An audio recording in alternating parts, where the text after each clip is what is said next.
Welcome to the Startup Pregnant Podcast, where we talk to creative leaders about what it means to be an entrepreneur and a parent. I'm your host, Sarah K. Peck. Hey everyone, I wanted to tell you about a contest we are running at Startup Pregnant. So we are doing a series, this 10 Core Values series, and for each mini episode, every day over the next 2 weeks, we are having a contest where you can win lots of amazing prizes. The prizes include one-on-one coaching to business books by amazing women authors to more. There's lots of fabulous goodies. The way you play is like this. At the end of each of these episodes, there is a reflection question for you to think about.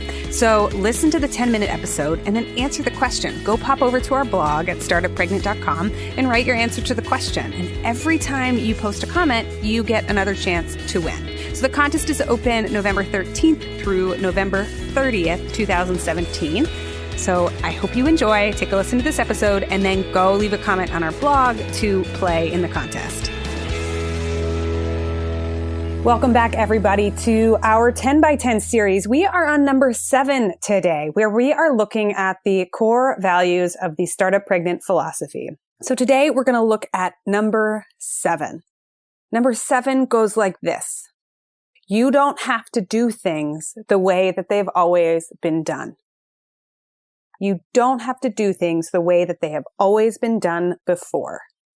So as always, we get to unpack this. What is this core value? What does it mean? What does it stand for? And if you haven't listened to the first 6 yet, you just go back in your podcast browser and take a listen because we're doing 10 episodes around our 10 core values in this 10 by 10. So what does this mean? Well, it means that it is okay to break stuff. It's okay to let the wrecking ball come into your life. It's okay to rebuild things. It's okay to do it differently. It's okay to think that what you see in front of you, the way that work looks, the way that motherhood looks, the way that parenting looks, maybe you think it isn't working, which is our previous core value. And if it's not working, then why don't we get to the business of rethinking what it looks like and rebuilding a new future? Sometimes things fall apart, things break. And sometimes things are destroyed. And I want to tap into this element of destruction, the power of destruction, because on the other side of the power of creation, and that is the power of life force, we have the power to create life, is also the power to destroy. And if you look into yoga philosophy and the elements of Shakti, the divine feminine, one of these things is that it's this burning, fueling, like highly creative and highly destructive force in our lives. Part of the nature of creation, of making new things, is that through the act of birth, you are creating the possibilities for both life and for death. So we are makers and we are destroyers. There's a few elements of destruction, disruption, and creation that I want to talk about here. First, the phenomenon in the pop culture of Silicon Valley and the tech world is to glamorize the idea of disruption and destruction. We're disrupting the blank industry is a common phrase. But it sounds so glib and peaceful, and it's almost this bad marketing trick, this bad marketing name. And true destruction actually wreaks havoc. It's great, it's powerful, and it's huge, but it means that everything changes. And we've seen this, right, in our history. This can look like the onset of digital publishing, the internet, the contraction of the magazine industry and the newspaper industry, this upending of the cab industry through car sharing services, and what's coming, the future of self-driving cars. These all have far-reaching creative sides because they're going to create whole new industries and whole new tools and new ways of life, but they also, at the same time, destroy old ways of being, old ways of doing.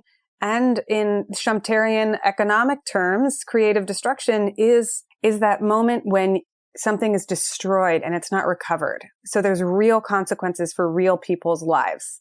If the entire cab industry gets wiped out, all those drivers are now out of jobs, and that's not an insignificant consequence.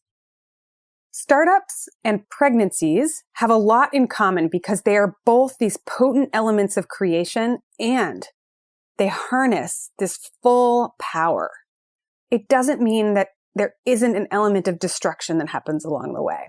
So on the pregnancy side, Inviting a new human into your life is inviting chaos into your world. I don't know of anyone that's had a baby and told me that it was really simple and easy and nothing changed.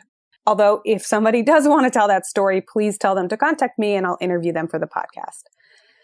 But you start with yourself or your family unit or whatever it looks like. You and a friend living together, you and your partner, maybe you and nobody else if you're a single parent, grandparents, whatever the structure is, whatever the way this set of relationships looks. And then you add an entirely new human into it. It's not just the child that's born, it's the mother, the father, the parents, the grandparents, the siblings. Everything changes. Inviting a child into your life is, by its very nature, disruptive. And for many, many people that I've interviewed, they find that they themselves go through a period of upheaval and change. So Courtney Martin, who I mentioned on a previous episode, talks about, there's an essay where she says, you come home from the hospital with this newborn and the blue and pink beanie that they wear, and it's like you arrive home with a newfound bullshit detector because your perspective on life changes.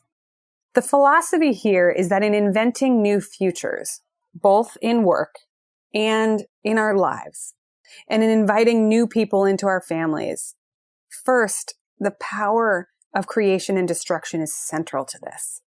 And second, part of the opportunity is to not do things the way they've been done before. As a mother, you don't have to do things the way they've been done before. As a business owner, you can set new rules and ideals for what you want to build.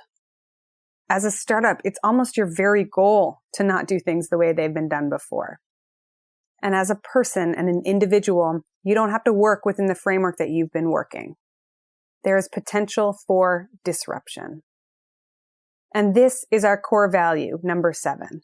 You don't have to do things the way they've always been done. We'll hear many of these stories in the long-form interviews here on the podcast. And one of the themes I see time and time again is how much people themselves change through this process of pregnancy, through becoming a parent. And often, eventually, they tell us, for the better. I'm not going to glamorize it and say that it's easy. It's not like you switch the switch on and you arrive home from the hospital and you're like, great, now I'm a mom and it's all good. That's the power of the destructive side of creation. In many ways, it can feel for a lot of people that part of your old self is being destroyed. And for many people, they share that it takes years to adjust and to calibrate. There's even research and evidence in Sarah Lacey's new book. The book is A Uterus is a Feature, Not a Bug, that women undergo a short loss in productivity right around the time of having kids. It's about 15% of productivity loss for 2 years. But what they gain in productivity in their work and in efficiency over the 30 years that follow levels them up to the next state, so much so that it renders those short-term losses irrelevant. But we focus so much on that short-term time period where we think that everything is catastrophic and breaking, when actually what's breaking is our old habits and transforming us a lot of times for the better. Now, I won't say that everybody shared this because everyone has a different experience, and some people really, really don't enjoy the process of change and they miss their old selves, and there's parts that they regret, and that is also a true experience. Throughout it all, however, we have an opportunity and a calling to be able to do things differently than they've been done before. That's the power of motherhood. That's the power of pregnancy. That's the power of startups. So as with all of these episodes, I have a reflection question for you at the end, and you can hop over to our blog at startuppregnant.com and leave a note with your reflection. For this episode, I would love to know, what do you think about doing things the way they've always been done versus doing them in a new way? And if you had the power to do one thing differently, what would you change? Thanks everybody for listening. This is a 10 by 10 series. We're doing 10 episodes that are 10 minutes each, and we're walking you through the core values of the Startup Pregnant philosophy. We developed this as part of our work in crafting the mission, the vision, and the values of our company and our podcast. It's been an amazing process, and I was a little nervous at first to share because it felt like it was still brand new. And we're putting it out there, this 10 by 10, to test it out, because part of the philosophy is to ship quickly and to make things happen. So we're putting it out in the world to get your response and your feedback, and we will let you know how this evolves and changes in real time as we live our life out loud. Thanks so much for listening. As always, leave a review, hit subscribe, do all the things that we love you doing on podcasts because it helps us tremendously. And we'll see you on the next episode.